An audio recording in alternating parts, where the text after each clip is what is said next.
Hi again. We now have a very good idea of the role of the children's coach and the key elements we need to consider when developing sport programs for children. Over the course of the 3 MOOCs, we will go into a lot more detail in all these areas. But right now, we want to share with you a little summary that we are sure will help you stay on track. We have called it the I Coach Kids Pledge, and we would like coaches and sport clubs all over the world to commit to it. The pledge contains 10 golden rules that will guarantee that a sport is a positive experience. I'm going to take you through all 10 points very quickly, and then Chris is going to help me explain what each of these golden rules means in the real world. So here go the 10 rules. 1. Be child-centered. 2. Be holistic. 3. Be inclusive. 4. Make it fun and safe. 5. Prioritize the love for sport above learning sport. 6. Focus on foundational skills. 7.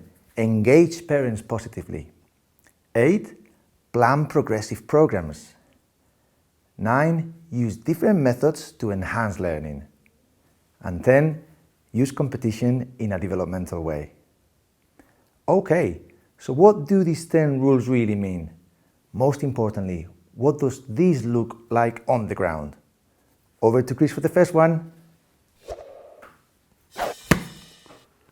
Rule number 1, be child-centered. Always have the best interest of children at heart and listen to them. It's about what children want and what they need, not about the parents or the coaches. Make sure to take the adult glasses off and try to see the sport through the eyes of the child.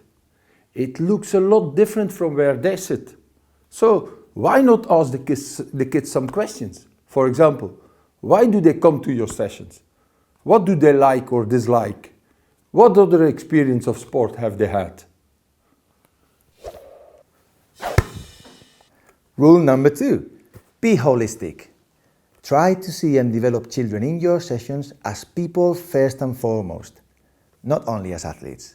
For example, try to develop their psychosocial capabilities and not just the physical ones. To do this, use activities that engage children at more than just the physical level. Make the most of teachable moments and challenge them to think as well as to move. Rule number 3, be inclusive. Be prepared to cater for all levels of abilities and motivations. Coaching is not a one-size-fits-all. Pay attention to every child, not only the good ones.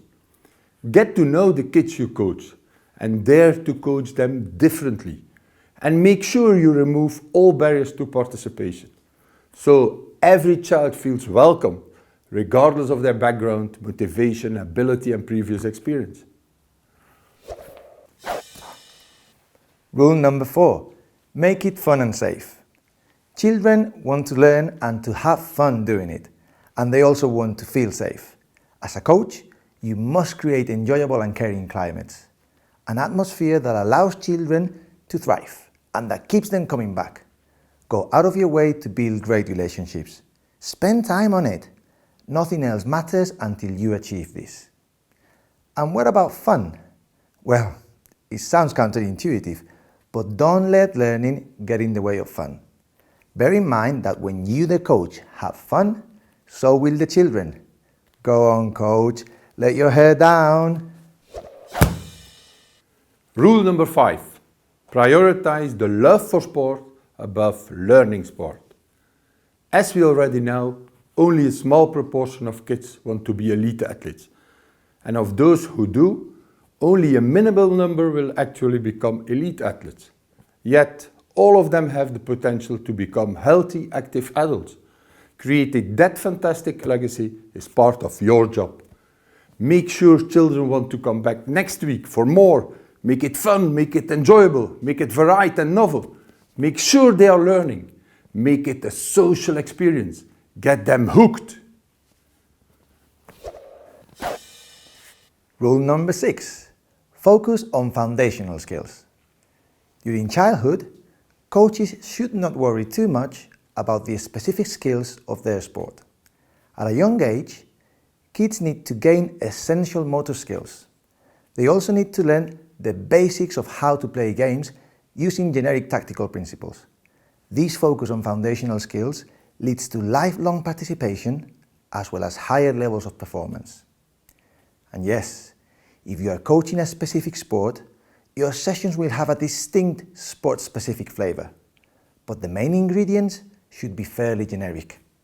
As children grow and develop, you can then introduce more complex movement and sport skills and tactics.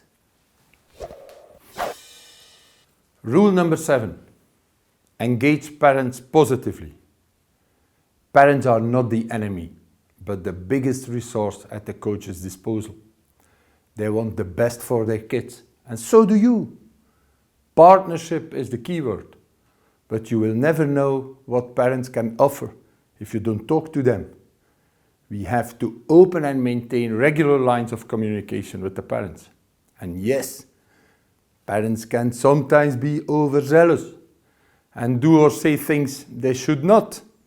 However, as a coach, it's also your responsibility to help them understand the best ways they can help their kids make the most out of sport. The role of the coach as an educator cannot be overestimated.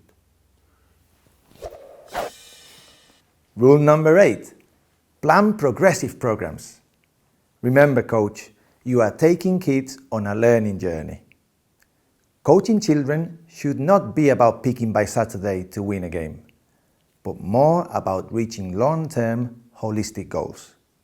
This can only be achieved when we have a good plan in place. But this plan must be developmentally appropriate. What does that mean? It means the plan needs to take into account the children's age and stage of development, and the best ways to help them progress. Remember, children are not mini adults. You have to make the game fit the kids, not the other way around. Rule number 9. Use different methods to enhance learning. It's vital that coaches understand that learning is a complex process and it doesn't happen overnight. Here is the thing. There is not one single best way to coach. Different coaching strategies are better suited for different stages of learning and have different effects on the learner. Repetition, skill circuits, grid drills, games-based learning all have a time and a place. It's not an either-or situation. The art of coaching is to know when a child or a group needs to be exposed to one type of practice or another. The goal is to maximize their chances of learning and retaining a skill or concept. And finally, rule number 10. Use competition in a developmental way. Let's be clear, we don't think competition is the devil. Competition is neither good nor bad by itself. It all depends on how it is organized, presented, and managed. When done properly, competition is an amazing motivator and a lot of fun. Competition can also teach children a lot of good skills and attitudes like fairness, sportsmanship, respect, and teamwork. We just have to make sure that the format and the atmosphere around the competition is appropriate for the kids. Competitions that replicate the adult version of the game are bound to be an epic fail. So, how does this sound as a recipe for positive sport experiences? The main ingredient for the coach is understanding that our job is to take children on a journey over time to become whatever they want to be. Isn't that beautiful? As coaches working with children, we must be very clear that we are their guide on a journey of learning, discovery, and enjoyment. But the destination is ultimately up to them. Let's not forget that. Okay, so now it's time for another reflective learning activity. See you soon. Thanks.